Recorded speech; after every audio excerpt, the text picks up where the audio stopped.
네, 이제 오늘 말씀 이제 나누도록 하겠습니다. 네, 오늘 말씀은 사도행전 19장 1절부터 10절 말씀이고요. 네, 말씀의 제목은 에베소 전도. 왜냐하면 이제 오늘 사도 바울이 에베소에 가거든요. 그래서 이제 그 내용을 가지고 이제 나눌 거고요. 이제 지난주 말씀 우리 같이 한번 또 생각해 보겠는데, 네, 지난주에 나눈 말씀 속에서 이제 어떤 일이 있었냐면, 이제 사도 바울이 그 여행하는 과정을 좀 우리가 봤잖아요. 그죠? 원래 사도 바울이 고린도에 있었습니다. 그죠? 고린도에 있었는데, 고린도에 있다가 이제 고소를 당했죠. 이렇게 로마 사람들한테 전하지 못할 것들을 전한다 막 그래가지고, 그때 이제 고린도에 있는 총독이 갈리오인데, 갈리오한테 이제 판단해 주십시오라고 이제 잡아갔어요. 사도 바울하고 사람들을. 그랬더니 갈리오 판단은 아니다. 이거 니네 유대인들의 법에 관한 문제지. 이게 무슨 우리가 판단할 일이냐? 그래가지고 고소가 그냥 취하됐어요. 자동적으로. 취하되니까 이제 그리고 나서 이제 큰 문제가 없었던 거죠. 그래서 보통 사도 바울은 빨리 이제 그런 일이 생기면 그 지역을 떠났는데, 이제 왜냐하면 그렇게 빨리 떠나야 사도 바울 때문에 발생했던 문제들이 좀 잦아들고, 그리고 남아있는 성도들은 계속 살아야 되잖아요. 그러니까 거기서 이제 이렇게 신앙생활 하며 살아갈 수 있도록 그걸 배려한 거거든요. 근데 이제 큰 문제가 없으니까 좀 더 머물렀습니다. 머물다가 이제는 사도 바울이 어느 정도 이번에 그 전도 여행 때 하나님께 서원했던 것들을 이제 다 이루어간 것 같아요. 그래가지고 사도 바울은 이렇게 유대인이잖아요. 그러니까 유대인들에게 또 복음을 전해야 되고, 내가 이렇게 한 것은 하나님께 서원했기 때문에 한 것이다 라는 것들을 보여주기 위해서 서원에 따른 관습을 이제 존중해가지고 머리를 깎았어요. 머리를 어디서 깎았냐면 갱그리아라는 지역에서 이제 머리를 깎고, 기억나시죠? 그래서 깎고 나서 이제 어디를 가야 되냐면 예루살렘을 먼저 가야 돼요. 그래서 머리를 깎고 나서는 이제 뭘 하냐면 30일 이내에 예루살렘에 가서 그 깎은 머리를 가지고 가야 돼요. 그러면 그 서원이 내가 이제 완성됐습니다라는 고백이 되는 거예요. 이제 그러면서 이제 사도 바울이 원래 유대인 율법조차도 구원을 위해서는 그렇게 이제 기능이 사라졌다라고 주장했던 사도 바울이 왜 유대인의 간섭을 이렇게 했을까? 이거에는 사도 바울은 항상 유대인에게 유대인처럼, 그리고 이방인에게 이방인처럼, 사도 바울의 방향은 분명합니다. 뭐냐면 구원이에요, 구원.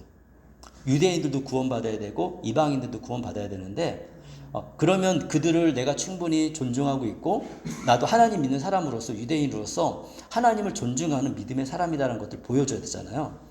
그렇기 때문에 이런 사도 바울의 이런 행동은 유대인들에게는 좋은 영향력을 줄 수 있는 행동이었습니다. 사도 바울도 이렇게 서원을 하는구나. 그리고 이 사도 바울이 예수님을 전하고 이렇게 한 것들이 하나님께 서원해서 한 거구나. 이런 그 서원을 이렇게 갚는 모습들을 이렇게 볼 수가 있습니다. 그러면서 이제 잠깐 어디 들렸냐면, 오늘 이제 나는 에베소에 들렸었어요. 네, 에베소에 들렸는데 빨리 예루살렘에 가야 되잖아요. 그러니까 에베소에서는 잠깐 있었어요. 그렇지만 이 에베소에는 그 예수님을 믿을 만한 사람들이 많이 있었던 것 같아요. 사도 바울이 조금만 남아서 더 예수님 알려주세요라고 그랬는데, 지금 내가 예루살렘에 가야 되니까 다시 올 수 있는 기회가 있다면 오겠습니다라고 약속을 해서 갔고요. 그때 고린도에서 누가 같이 갔냐면 브리스길라와 아굴라. 브리스길라 아굴라가 같이 에베소에 갔어요. 사도 바울은 이제 예루살렘을 향해 갔고, 이 브리스길라와 아굴라는 이제 그 에베소에 남았죠. 이제 그러면서 이제 어떤 일이 있었냐면, 사도 바울은 그렇게 성경을 얘기하고 있습니다. 예루살렘에 들렸다가 이제 다시 수리아 안디옥으로 갔습니다라고 기록하고 있어요. 그러니까 수리아 안디옥은 사도 바울을 파송했던 곳. 굉장히 중요한 도시예요. 수리아 안디옥이라는 곳은 그때 당시에 굉장히 중요한 도시가 있는 곳이고, 그 지역에 있어서 이렇게 중심 도시이고, 많은 이방인과 유대인이 있는 도시고, 그리고 이방인 교회가 첫 번째 세워진 도시이기 때문에 그곳에서 사도 바울이 사역을 했고, 또 그곳에 있는 분들이 사도 바울이 너무 이제 믿음의 사람이고, 사도 바울도 하나님께 이런 소명을 받았잖아요. 그래가지고 금식하고 전도여행, 1차 전도여행 갔고, 우리가 1차 전도여행 쭉 봤고, 이제 2차 전도여행이 지금 끝나는 장면을 우리가 보고 있습니다. 이제 그런 와중에 이 누가가, 이 사도행전 누가가 썼잖아요. 의사 누가가 썼는데, 누가는 이방인입니다. 이방인인 누가가 사도 바울과 동역하면서 썼는데, 사도 바울에 대해서만 기록한 게 아니라 아볼로에 대해서 잠깐 기록을 해줘요. 왜냐하면 아볼로는 굉장히 지혜가 있는 사람이었고, 그리고 성경을 아주 잘 알고 있는 사람이었고, 그리고 그때 당시에 복음을 위해서 중요한 역할을 했던 사람이기 때문에 기록을 했습니다. 아볼로의 출신은 알렉산드리아는 지역이었어요. 거기에는 교육이 발달되고 굉장히 그 유대인들도 많이 사는 그런 지역이었거든요. 지금 알렉산드리아가 어디에 있냐면 이집트에 있어요. 이집트. 그러니까 이집트는 어디 지역에 있냐? 아프리카에 있어요.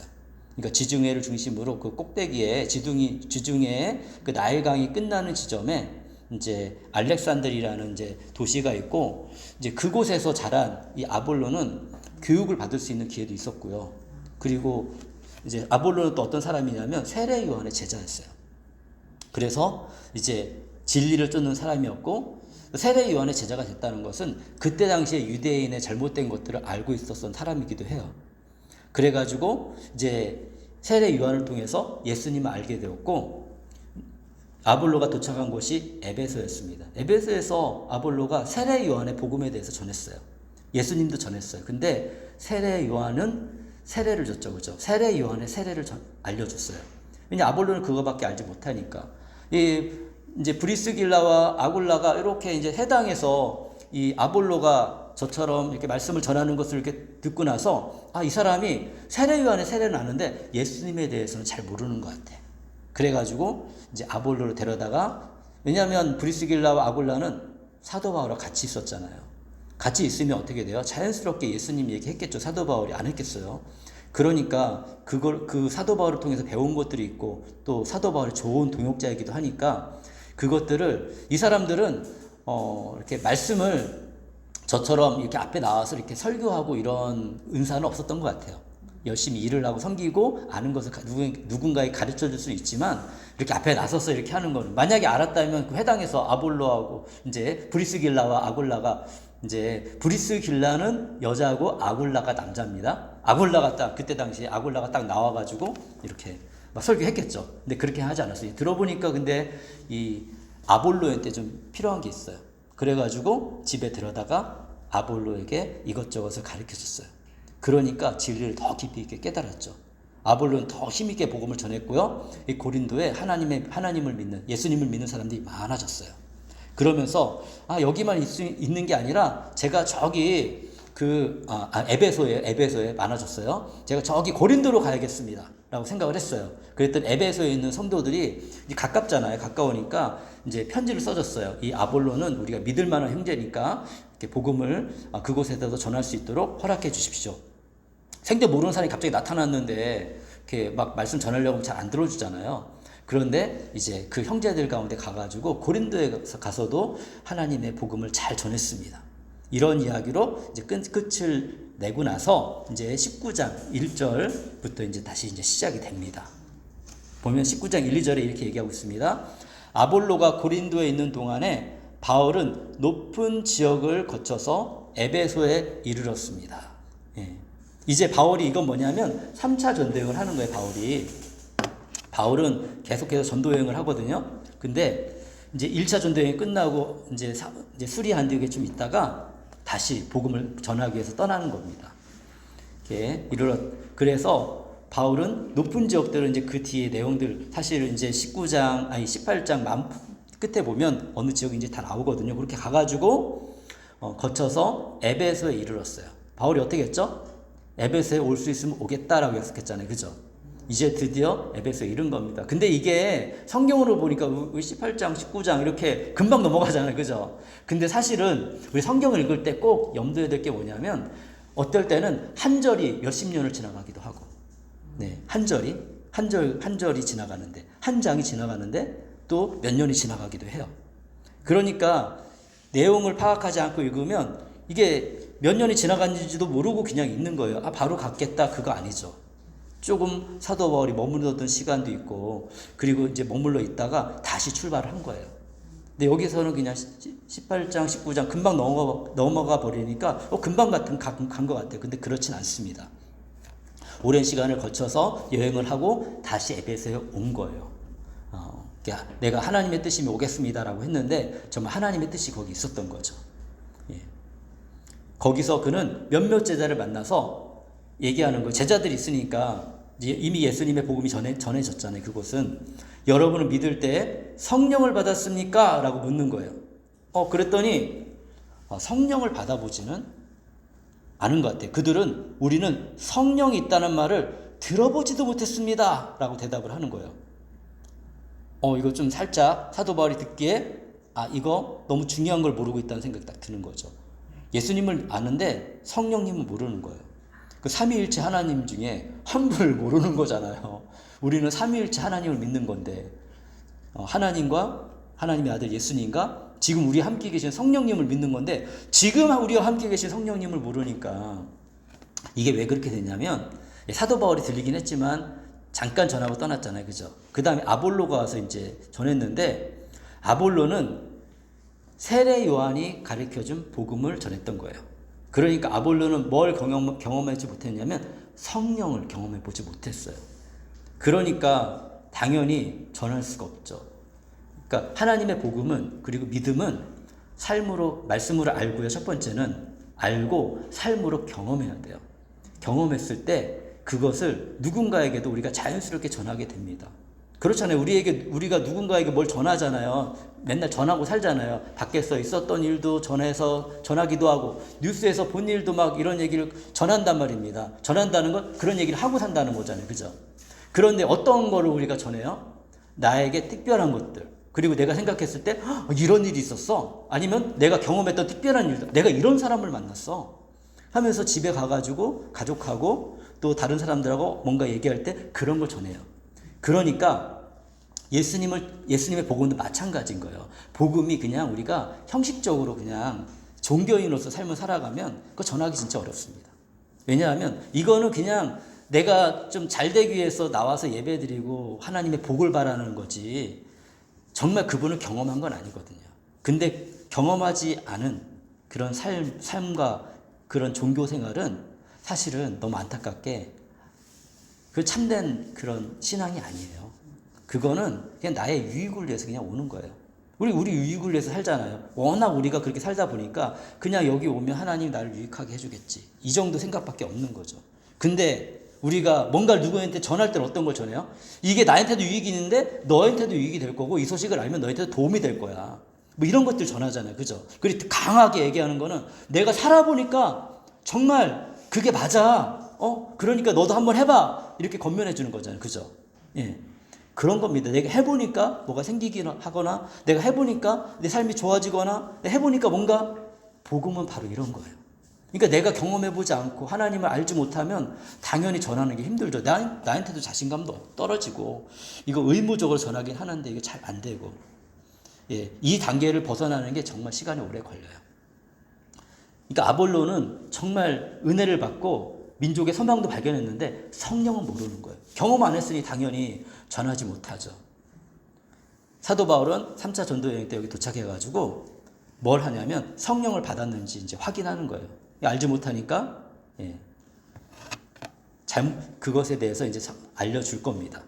그러면서 이제 제가 길게 얘기했지만 저도 이제 잠깐 이런 비슷한 경험이 있어가지고 성령에 관계된 것들 제가 진짜로 예수님을 내 주님으로 받아들인 거는 그러니까 인식을 한 거죠. 어떤 이렇게 예수 영접 모임처럼 이런 과정을 통해 예수님을 영접한 거는 대학교 1학년 때였어요. 그 전에는 잘 알지 못하지만 사실 믿긴 믿었던 것 같아요. 왜냐하면 하나님 십자가를 보고 제가 담배를 피면서 하나님 저 같은 사람도 이렇게 예수님 믿을 수 있을까요? 이번에 저희 시찰 모임 갔는데 거기 그 교회를 담당하는 목사님을 만났어요. 이제 원래 알고 있었거든요. 그 목사님하고 늘 얘기하면서 제가 그 교회가 서영교회인데 제가 서영교회 십자가 보고 옛날에 그랬었다고 이렇게 충주에 있거든요. 근데 저희 시찰이에요. 저희 이제 이 청주 지역 시찰로 같이 있으셔가지고 가끔가다 뵈면서 이제 충주 가면 한번 찾아뵐게요 이렇게 얘기했는데 어쨌든 제가 그런 적이 있는데 이제 그러다가 대학교 1학년 때 예수님을 믿었잖아요. 믿고 나서 그때는 뭐 성령 뭐 이런 잘 몰랐어요. 성령님에 대해서. 그냥 저는 지적인 것들을 되게 젊으니까 추구하고 그리고 CCC에서도 사실 성경을 많이 가르치지 어떤 성령 체험 이런 것들은 잘 안 하기 때문에 제가 그냥 말씀으로만 알고 있었어요. 그리고 말씀으로만으로도 충분하다는 생각을 가지고 있었어요. 물론 충분합니다. 그런데 하나 더 알면 좋은 게 있더라고요. 뭐냐면 제가 다니던 그때 당시 저는 감리교회를 다녔는데 또 그 감리교회는 교회마다 다 다른데 은사주의 교회였어요. 근데 저는 그러면서 늘 고민했어요. 아, 이게 왜냐하면 은사를 받으신 분이 은사라는 게 이제 제가 그때 생각할 때 방언 정도였거든요. 그 목사님이 이렇게 기도해 주시면 막 이렇게 이제 기도해 주시고 막 그러면 못 걷던 분이 이렇게 걸어서 다니는 걸 제가 봤어요. 쩔떡쩔떡 거리던 분이 이제 좀 이게 지팡이를 놓고 다니시네 이래서 너무 놀랍다. 근데 좀 한 가지 좀 문제가 있는 게 있었어요. 뭐냐면 교회를 안 나오세요. 예배를 안 드리세요. 이건 또 뭐지? 그러니까 뭔가 되게 막 뜨겁게 막 기도를 하시거든요. 근데 이제 저는 이제 제 3자 입장에서 옆에서 이제 비신자 입장에, 신자긴 신자죠. 근데 간 믿은 신자 입장에서 이렇게 저는 살펴본단 말입니다. 사실은 많은 분들이 우리가 예수님 믿는다 그러면 사실은 좀 살펴봐요. 우리도 알게 모르게 이렇게 계속 이제 살핌을 당하는 사람입니다. 그렇다고 우리 구원 못 받는 건 아니고 우리가 그리고 속으로 또 인정도 해야 돼요. 내가 완벽할 수 없다. 그냥 내가 살아가는 모습 그대로 그냥 살다 보면 하나님이 은혜를 주셔서 한 영혼을 구원시키는 거지 내가 정말 억지로 막 잘 살려고 애쓰고 애써서 뭔가 놀라운 변화가 일어나는 거 아니에요. 제가 왜 이런 얘기를 하냐면 저도 다 그런 삶을 살아봤기 때문에 얘기를 하는 겁니다. 어쨌든 그러면서 이제 제가 살펴보니까 좀 그러니까 제 안에 사실 거부감이 약간 있었어요. 이거 뭐 성령 충만함, 뭐 은사 받아도 이렇게 말씀으로 변화되는 거하고 좀 다르다. 그럼 삶이 바뀌어야지 왜 안 바뀌어? 이런 생각도 가지면서 그런데 어느 날 이제 부흥회 때 이제 부흥사님이 오셔가지고 이제 제가 기타를 치잖아요. 그 청년 때부터 못 치는 그때보다 지금이 더 잘 치는 거예요. 진짜 못 치는 그 기타로 찬양을 인도했어요. 막 찬양을 막 인도하는데 되게 마음이 뜨겁더라고요. 그리고 보통 이제 그렇게 하고서 이제 기도하는 시간 있잖아요. 막 뜨겁게 기도해요. 그래서 저도 막 그때 이게 또 성령님이 또 인도하심이 있으니까 뜨겁게 기도합니다. 막 그리고 옆에서 막 방언으로 막 기도하고 이제 속으로 저는 주님 방언보다는 그냥 하나님 말씀을 똑바로 기도하는 게 좋아요. 막 이렇게 기도하고 있었는데 이제 부흥 강사 목사님이 제 머리에 이렇게 탁 손을 놓고 기도해 주는데 갑자기 막 이렇게 저도 모르게 방언이 터져 나온 거예요. 그래서 저는 원해서 간절히 바랐어도 아니고 그냥 툭 튀어나왔어요. 그러면서 이건 뭐지? 생각했어요. 그러면서 한동안은 또 굉장히 제가 그러니까 이제 그때 이제 근데 살짝 교만이 들어왔어요. 이게 사람이 그런 걸 하면 겸손해져야 되는데 하나님 말씀이 충분하지 않고 예수님을 잘 알지 못하면 교만이 들어와요. 어떤 교만이냐면 내가 뭔가 특별한 영적인 능력이 있는 것 같아. 그리고 방언으로 기도하는 게 더 센 것 같아. 네. 그리고 또 막 그러면서 제 생각 속에 어떤 게 떠오르냐면 제가 예전에도 이렇게 말씀 전할 때 나누었는데 어디 무당집 같은 집에서 제가 살았다고 그랬잖아요. 예. 그런 그때 어떤 장면들 떠오르고 그러면서 내가 이런 우리 집안에 이런 영적인 악한 것들이 있기 때문에 이것들과 싸워야 돼. 근데 문제는 뭐냐면 지식이 부족하니 하나님에 대한 지식이 부족하니 제가 말씀드렸잖아요. 너무 어렵게 힘들게 싸웠어요. 성경에는 예수님이 귀신 보고서 나가 그러면 어떻게 해요? 나가잖아요. 그죠? 근데 내 안에 성령님이 계신데 이거 잘 모르니까 그 성령님이 은사는 받았는데 성령님이 어떤 분이신지 모르는 거예요. 능력도 모르는 거야. 그러니까 그냥 그게 사로잡혀서 그냥 억지로 밤에 막 이렇게 방언으로 막 기도하고 그러니까 저희 어머니가 제가 미쳤는 줄 알고 갑자기 하나님도 안 믿으시는데 그때 안 믿으셨거든요. 걱정을 얼마나 하셨는지 그때. 네. 그런데 시간이 흐르고 제가 하나님 말씀을 알고 또 제 신학도 했잖아요. 이렇게 하나님 말씀을 더 깊이 있게 알고 그러면서 깨달은 게 있어요. 그 선교 10년 동안 제가 방언으로 기도하기 힘들었거든요. 막 그렇게 뜨겁게 기도하기 힘들었거든요. 조용조용 조목조목 하나님께 기도했어요. 지금도 사실 저는 그런 기도를 더 좋아하긴 해요. 근데 하나님께서 그것들이 우리 안에 이루어지게 하는 걸 저는 봤어요. 하나님은 방언으로 뜨겁게 기도하는 것도 기뻐하시지만 그거는 개인에게 유익합니다. 왜냐하면 더 하나님께 기도하고 싶어하고 그리고 또 이렇게 정말 내가 생각하지 못했던 기도 제목들도 떠오르기도 하고 저는 이제 아주 뭐 경지에 오르는 사람은 아니지만 그걸 뭐 그렇게 하지 않지만 적어도 제가 무슨 기도를 하는지는 주님 제가 알려주십시오라고 기도했더니 내가 알아듣지 못한 언어로 기도해도 때로는 내가 이런 기도를 하고 있구나라고 알고 있고, 결국에는 그리고 정말 방언 기도하는 것처럼 뜨겁게 한국말로 기도하는 능력을 저에게 주셨어요. 그래가지고 정말 제가 하는 기도를 제가 듣는다니까요. 그러니까 한국어로 이제 저 방언을 못 알아들어요. 무슨 말인지 몰라요. 그냥 느낌으로 아는 거지. 근데 제가 하는 말은 제가 알아듣잖아요. 그죠? 한국말은. 그러니까 그 기도하면 내가 하나님이 이 사람을 위해서 내가 기도하기 원하시는구나. 제가 생각하지 않았던 사람들, 생각하지 않았던 일들에 대해서 기도하게 하시니까, 그리고 내 마음속에 뭘 이렇게 중요하게 여기는 거를 하나님이 아시니까 이렇게 쏟아져 나오게 하시니까 내가 이것을 위해서 생각하며 기도하고 있구나. 이걸 깨닫고 있거든요. 근데 요거를 우리가 분별을 잘 해야 된다. 왜냐하면 이렇게 사무에서도 괜찮고 뜨겁게 기도하시고 그것이 도움이 되고 정말 개인 기도에 도움이 된다고 하지만 절대로 내가 이걸 가지고 저처럼 내가 더 능력이 있는 것 같아. 이러면 하나님이 더 큰 일로 나를 쓰실 것 같아. 사실 하나님 보실 때는 방언으로 기도하는 거나 또 우리가 정식으로 우리가 알아듣는 기도를 하는 거나 우리 마음에 어려운 것들 하나님께 쏟아넣는 거나 동일하게 여기신다. 네, 요거를 기억하셨으면 좋겠고, 네. 이제 그런데 초대교회는 이런 것들을 잘 알지 못하잖아요. 저는 어떻게 알 수 있을까요? 왜 초대교회부터 이런 일들이 일어난 걸 알고 있으니까. 이게 인정하는 거예요. 저도 동일하게 인정하죠. 자, 그러면서 시간이 많이 지났네. 이것만 얘기했는데 이렇게 시간이 많이 지나다니. 계속 보겠습니다. 19장 3, 4절. 내용이 짧기 때문에 금방 갑니다. 바울이 다시 물었습니다. 그러면 여러분은 무슨 세례를 받았습니까? 그들이 요한의 세례를 받았습니다. 하고 대답하니 바울이 말했습니다. 요한은 백성들에게 자기 뒤에 오시는 이 곧 예수를 믿으라고 말하면서 회개의 세례를 주었습니다. 라고 얘기하고 있습니다. 네, 맞아요. 요한은 예수님의 길을 예비한 사람이에요. 그래서 요한은 사람의 마음을 준비시킨 거예요. 그래서 회개의 세례를 우리가 받을 수 있어요. 그러니까 회개의 세례는, 근데 우리는 좀 달라요. 우리는 왜냐면 이때 당시에는 요한의 세례가 있었기 때문에. 지금은 우리가 받는 세례는 이제 믿음으로 예수님의 이름으로 세례를 받죠. 근데 요한이 준 세례는 내가 이 세상 속에서 잘못되었습니다. 이런 것들에 대해서 회개하면서 드리는 세례였어요. 이거는 유대인의 간습하고도 굉장히 연결되어 있습니다.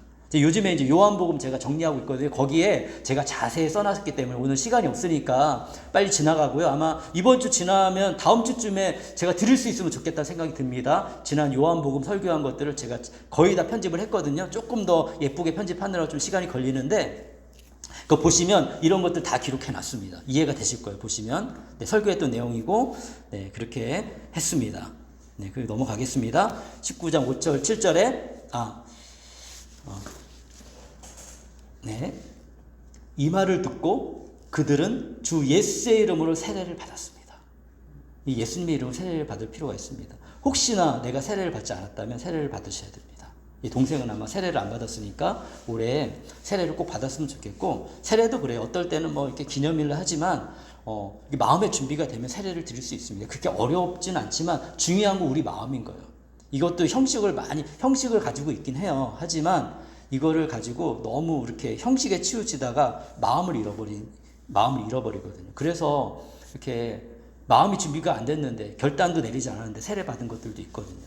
이제 그래도 그런 세례는 이게 우리가 마음에 결단하는 어떤 이게 공포이고 하나님 앞에 결단이기 때문에 한 번 받으셨으면 두 번 받으실 필요는 없습니다.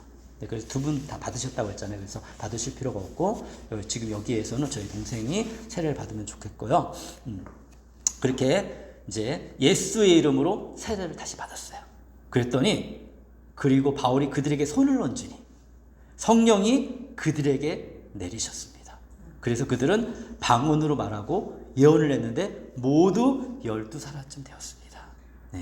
아마 여기는 또 우리 다 아실 거예요. 그죠? 이 방언 기도도 경험해 보셨을 수도 있고, 이렇게 그게 얼마나 또 뜨겁고 간절함을 나타내는지, 그게 없어졌다면 사실 회복할 필요도 있습니다. 내 기도가 다시 회복되어지거든요. 그래서 이제 가정교회는 이제 예수님을 영접한 예수 모임 이후에 또 이제 성령님께 기도를 하면서 이렇게 성령 세례를 받는 시간이 있어요. 그러니까 이게 뭐냐면 사실은 이상한 건 아니고 그냥 기도하는 시간이에요. 기도하면서 하나님이 그때 어떤 사람에게는 이런 방언을 내려주시기도 하고 방언이 회복되기도 하고, 어떤 사람은 그냥 정말 하나님께 기도 처음 해봤는데 이제 기도가 시작되기도 하고, 어떤 사람은 아무 느낌도 없기도 하고 하지만 이런 시간을 통해 주님께 깊이 있게 나아가는 시간이 됩니다. 그래서 저희도 한번 시간이 될 때 같이 우리 성도들이 모여가지고 그렇게 하나님께 간절하게 기도하는 시간 한번 가졌으면 좋겠다라는 생각을 가지고 있습니다. 그래서 했더니 성령이 그들에게 내리셨고요. 그때는 성령이 내렸는지 안 내렸는지 모르잖아요. 그러니까 증거를 보여주시는 게 뭐냐면 방언이었어요. 방언. 예. 꼭 방언을 해야지 성령이 내린 건 아니에요. 근데 모를 때는 확실하잖아요. 이 사람이 생전해보지 않은 언어로 뜨겁게 뭔가 하나님께 외치고 있는데 그것이 하나님을 향한 기도이니까 이게 놀라운 거잖아요. 그리고 어떤 사람은 예언도 했어요. 하나님께서, 근데 이 예언이라는 것은 미래의 일도 얘기하겠지만 사실은 성경에서 이렇게 이 신약 성경에서 계속 얘기하는 거 뭐냐면 하나님의 놀라운 일을 선포하는 거예요. 그게 뭐겠어요? 예수 그리스도에 대해서 선포하는 거예요. 근데 사실 저도 얘기하면서 알게 모르게 예언을 하고 있거든요. 무슨 예언을 하는지 아세요? 예수님 믿으면 여러분 삶이 달라집니다. 새로워집니다. 우리의 소망이 하나씩 이루어지고 우리의 문제들이 해결되어집니다. 이것도 예언이잖아요. 그죠? 이것도 예언이에요. 근데 제가 다른 건 뭐냐면 몇 날 며칠에 멸망이 옵니다 이런 얘기하는 게 아니라 근거가 있어요. 예수님을 믿으면 그렇게 됩니다. 그거인 거예요. 네. 이렇게 하나님께서 우리의 삶을 인도하시는 것을 볼 수가 있습니다. 그래서 12살쯤 되었어요. 이 사람들이 성령도 받고 은혜를 뜨겁게 이제 이런 사람들은 정말 예수님의 그 은혜를 기대하고 성령의 충만함을 간절히 바라는 사람이죠. 그렇게 반응할 때 하나님께서 은혜를 베풀어 주십니다. 보세요. 요한복음 1장 26, 27절인데 이게 세례 요한이 말한 거예요. 요한이 대답하였다. 나는 세례를 주어. 세례 요한입니다. 나는 물로 세례를 주어. 그런데 여러분 가운데 여러분이 알지 못하는 이가 한 분 서 계시오. 그는 내 뒤에 오시는 분이지만 나는 그분의 신발 끌 만한 자격도 없소라고 얘기하고 있어요. 이 세례 요한이 준 세례는 예수님의 길을 예비하는 거예요. 그래서 세례를 준 거예요. 마음이 준비돼요. 그런 사람들이 예수님 믿는 거예요. 내가 이 어두운 세상, 로마가 지배하는 세상 속에서 내가 악하게 살았는데 이제는 마음을 바꿔야겠다. 방법이 없는 거예요. 유대인에게 물로 씻는 이런 의식이 있잖아요. 그러니까 과거에 당신은 죽고 새로운 사람이 되고 하나님 앞에 회개하는 의미에서 세례를 받은 거예요. 근데 예수님을 믿는 의미에서 세례를 받은 건 아니잖아요. 이제 이렇게 해서 마음이 준비된 사람들은 예수님을 보면 예수님이 보이는 거예요. 마음이 바뀌었으니까.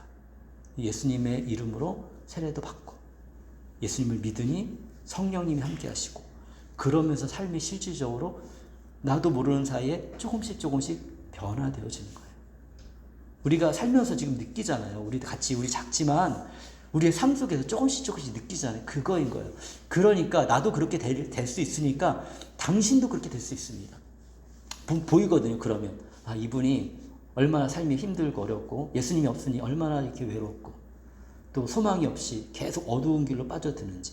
그러면 그냥 놔두면 그거는 사람이 죽어가는데 가만 놔두면 그거 나쁜 사람이잖아요. 그죠? 하물며 우리가 예수님 믿는데. 그러니까 이분한테 손을 내밀어 주는 거예요. 근데 금방 안 나와요. 여기서. 그래서 같이 밥도 먹고 얘기도 하고 그러면서 내 안에 있는 나는 예수님 때문에 나는 요만큼 내가 이런 사람인데 이만큼 살고 있어. 이것만으로 난 감사해. 그러면 이 사람들 저 사람 뭐 나랑 똑같은 줄 알았는데 저 사람한테 저런 게 있네. 이렇게 뭔가 조금씩 달라지네. 바뀌어지네. 내가 가지고 있지 않은 뭔가 다른 게 갖고 있네. 이러면서 그게 뭐지? 이렇게 호기심이 생기는 거예요. 처음부터 나도 그렇게 살고 싶다 전혀 생각하지 않습니다. 근데 한켠에 나도 저렇게 살고 싶은데 라는 마음 있지만 쉽지 않고 그러다가 인생에 정말 힘든 순간이 오거나 사람마다 다 달라요. 그 순간에 내가 그 옆에 좋은 친구를 있으면 나한테 질문할 거예요. 나도 믿을 수 있을까? 그러면 혼자 내가 힘들면 그래 저한테 제가 있잖아요. 제가 도와드리잖아요. 내가 정말 잘 준비돼서 이 사람을 도우면 더 좋은 거고 이 사람 성경도 알게 해주면 더 좋은 거고 사실 그렇게 가야 돼요. 저 혼자 어떻게 많은 사람 하겠어요. 지금은 저 혼자 뛰고 있잖아요. 사실은 같이 하고 계시지만 그래도 주로 제가 혼자 뛰고 있잖아요. 그러니까 이렇게 몇 명 할 수밖에 없지만 그런데 우리 한 명 한 명이 저처럼 준비가 되면 하나님은 더 놀라운 일을 행할 거예요. 하나님 그렇게 준비시켜 주실 것입니다. 같이 가는 거예요. 같이. 교회는 원래 그렇게 돼야 되는 거예요. 브리스길라와 아굴라가 아볼로를 도왔던 것처럼. 근데 아볼로가 더 위대한 사람이 됐잖아요. 저랑 제자했던 친구들 중에 저보다 훨씬 큰 목회를 하는 사람 너무 많고요. 그리고 이렇게 최근에 이제 조금 있으면 이제 그 선교사를 했던 친구도 이제 캐나다에 이제 중국에 있는 그 교회를 이제 간다고 얘기 들었는데, 저희 결혼할 때 제 제자였거든요. 같이 함께 했었던 제자가 그런 친구가 있어요. 이제 요번에 얼마 후면 만나게 될 건데, 하나님은 나는 별거 아니더라도 때로는 나보다 더 위대한 사람들 가운데, 그들의 인생 가운데 조금이라도 영향을 미치는 일을 하게 하신다니까요. 그러면 그 친구가 놀라운 일을 행했는데 진짜로, 그러면 하나님이 조금 기억해 주지 않을까. 그래, 얘가 어렸을 때 네가 이만큼 도와준 게, 함께 해줬던 게 이 아이가 이렇게 될 수 있었던 그게 아닐까. 이렇게 CCC 간사로 살아가면서 그런 재미가 있습니다. 저는 별거 아니지만 위대한 사람들을 만나게 되고 위대한 일을 하는 사람들의 삶 속에 조금 영향을 주게 돼요. 네. 그러면서 저도 이제 오늘 또 살아가는 거죠. 그렇게 하면서 하나님께서 이렇게 놀라운 일들을 계속 해나갈 것들을 기대하게 됩니다. 네. 네, 8, 9절인데요. 바울은 회당에 들어가서 오래 있었습니다. 석 달 동안 하나님 나라의 일을 강론하고 권면하면서 담대하게 말했습니다.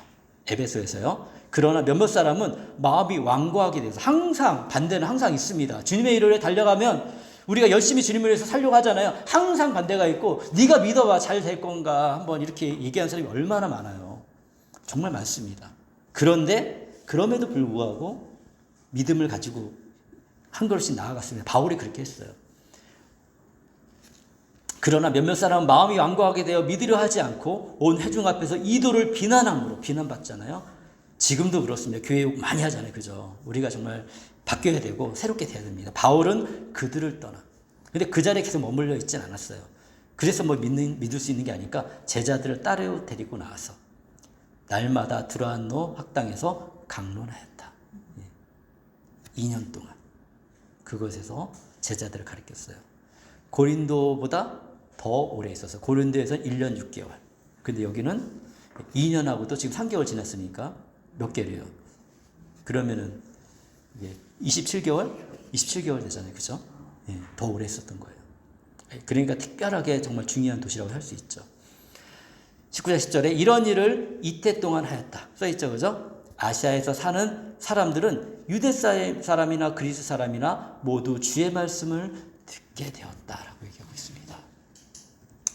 한 명이 이렇게 할 수 있는데 우리 모두가 바울처럼 믿음을 갖고 오늘 하루하루의 삶을 살아가면 어떤 일이 일어나게 될까요? 적어도 내 주변에 어떤 사람이 예수님을 믿게 될 거고요. 또 그 분을 통해서 어떤 사람은 그의 가족들이 예수님을 믿게 될 것이고요. 그러면서 하나님 나라가 확장되어져 가는 것입니다. 하나님이 그게 정말 기뻐하시는 삶이에요. 그렇기 때문에 우리가 확신과 그 사랑과 용기를 가지고 이웃에게 한 걸음 다가가면 됩니다. 그러면 되는 거예요. 밥 한 번 같이 먹는 거고, 커피 한 잔 마시는 거고, 네. 그러면서 내 삶의 이야기를 같이 나누고, 그러면 좋겠습니다. 우리 이 시간에 같이 기도할 텐데요. 예, 오늘 말씀 보면서 우리 같이 기도할 건데, 이제 바울이 에베소에 도착했습니다. 그리고 그 세례 요한의 세례는 알고 있었는데 예수님의 세례를 몰랐어요. 성령을 몰랐어요. 이렇게 성령을 전했습니다. 예수님의 세례를 전했습니다. 그러니까 에베소 성도들이 성령의 충만함을 입었고, 그리고 하나님의 말씀이 날로 날로 확장되는 걸 보았습니다. 어려움도 있었어요. 그렇지만 멈추지 않았습니다. 하나님 우리의 삶을 통해 하나님 인도해 주시고 우리의 삶을 통해 영혼이 구원되는 놀라운 역사가 일어나게 해 주십시오 라고 우리가 같이 한번 이 시간에 기도했으면 좋겠습니다. 네, 제가 잠깐 이렇게 찬양을 잠깐 틀어줄게요. 틀어주는 동안 잠깐 기도하고 제가 기도하도록 하겠습니다. 기도하겠습니다. 하나님 아버지 감사합니다. 이 시간 사랑하는 하나님 감사합니다. 하나님, 우리가 사도행전을 계속해서 묵상하면서 사도 바울의 그 복음의 열정과 그리고 하나님의 놀라운 역사와 또 성령님의 인도하심, 주님, 또 이것을 통해서 우리의 삶 속에서 일어나는 여러 가지들을 같이 고민하고 또 생각해 보았습니다. 하나님, 먼저 우리가 하나님 안에서 정말 충만한 성령의 은혜를 경험하길 원합니다. 하나님, 우리 사랑하는 성도님들 한 분 한 분을 지금 지켜주셔서 날마다 삶 속에서 하나님께 가까이 나아갈 수 있도록 도와주시고, 순간순간 또 생각날 때마다 주님께 기도하고 소망하는 것들, 또 결정하는 것들 가운데 주님 은혜를 베풀어 주셔서 아버지 하나님, 이 성도님들의 삶이 성령 안에서 풍성해지고 또 열매 맺는 삶이 되어질 수 있도록 주님 도와주옵소서. 그 안에서 경험되어지는 그 은혜를 가지고 가장 가까운 사람들부터 하나님의 사랑을 전할 수 있도록 주님 도와주시고, 아버지, 우리가 직접 아버지 예수님을 언급하지 못한다 할지라도 정말 그 영혼을 불쌍히 여기고 우리가 작은 손을 내밀을 때 아버지께서 그 안에서 역사해 주시고 좋은 친구로 함께 동역하다가 그들도 우리처럼 구원받는 은혜로 나올 수 있도록 주께서 역사하여 주시옵소서. 하나님께서 우리가 또 선교를 위해서 쓰임받는 교회가 되게 하심을 감사합니다. 아버지 하나님, 몽골에 있는 많은 믿음의 사람들, 또 복음을 들어야 될 사람들, 우리 원계석 지사님 다녀왔는데 아버지, 그들에게 아버지 복음이 흘러가고 또 우리 성명학교에도 아버지 그 땅까지도 아버지 확장되어 아버지 주의 사랑을 전할 수 있는 그런 교회가 될 수 있도록 지금 도와주시고, 수많은 유학생들이 와 있습니다. 아버지, 우리가 다 감당하지 못합니다. 그렇지만 우리에게 붙여진 사람들, 그리고 그들에게 정말 우리가 사랑으로 섬김으로 그들이 예수님께 한 걸음 더 나아가서 그들의 삶이 정말 예수 그리스도 안에서 더 새로워지고 축복된 삶으로, 소망 있는 삶으로 되어질 수 있도록 주님 역사하여 주시옵소서. 우리가 작은 아버지 하나님 섬김으로 아버지 이런 일들을 감당하고 있사오니 하나님께서 우리를 통해 이런 일들을 계속 일으켜 주시기를 간절히 간구합니다. 주님 감사합니다. 찬양합니다. 예수 그리스도의 이름으로 기도합니다. 아멘. 이제는 우리 주 예수 그리스도의 은혜와 하나님의 사랑과 성령님의 함께 하심이 예수님의 복음을 가지고 믿음으로 오늘 하루하루를 또 시작하고 새롭게 살아가는 모든 믿음의 성도들에게 지금부터 영원까지 함께 있을지어다. 아멘.